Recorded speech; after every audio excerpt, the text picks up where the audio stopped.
1,000,000 to 1 chance this is going to be good? This is a hollow metal can with a rubber stopper. Okay. We filled that can with dry ice, that is, solid carbon dioxide. You dare me to shotgun it? Now, you know solid carbon dioxide is very cold.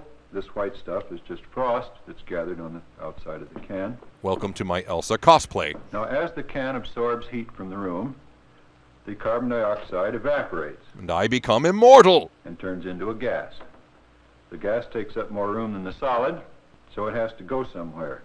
Can't come out the top, so it comes out a little hole here in the bottom of the disc. You spent your grant money to build a fart You machine? can't see it coming out the hole, but if I make a flame, I think you can see that there's gas coming out and blowing the flame. Always the best way to check for gas leaks. Now, if we put the disc with its stream of gas coming out the bottom down on our tabletop, which is made of a very smooth piece of plate glass, It ruins it.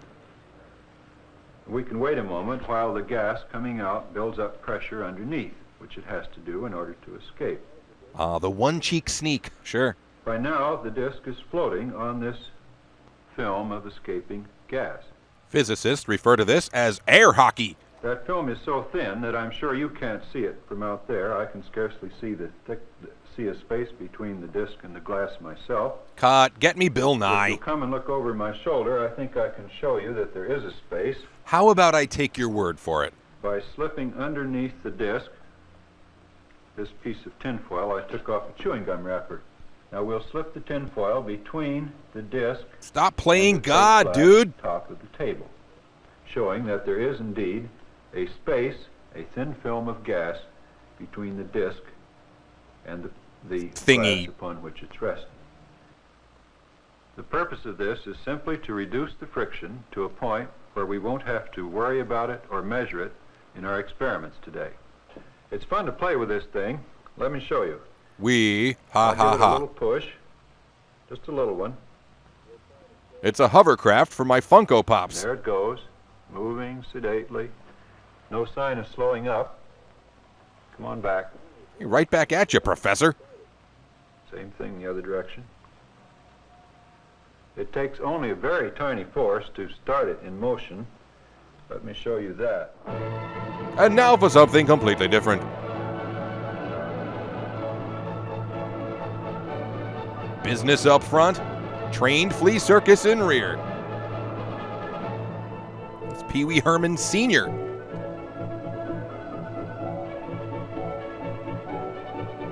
This music really wants to convince me that this is something other than an inhumane disappointment.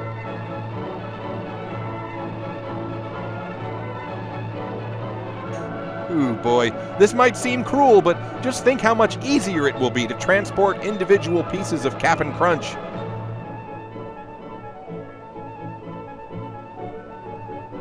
What is happening? Oh wait, that's the thing, the MacGuffin. I guess we didn't change channels.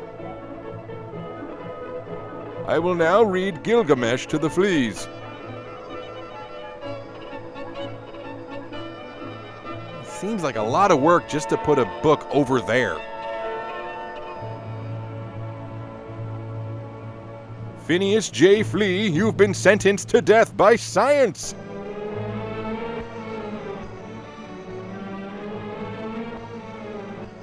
I'm not feeling good about this microscopic Saw reboot.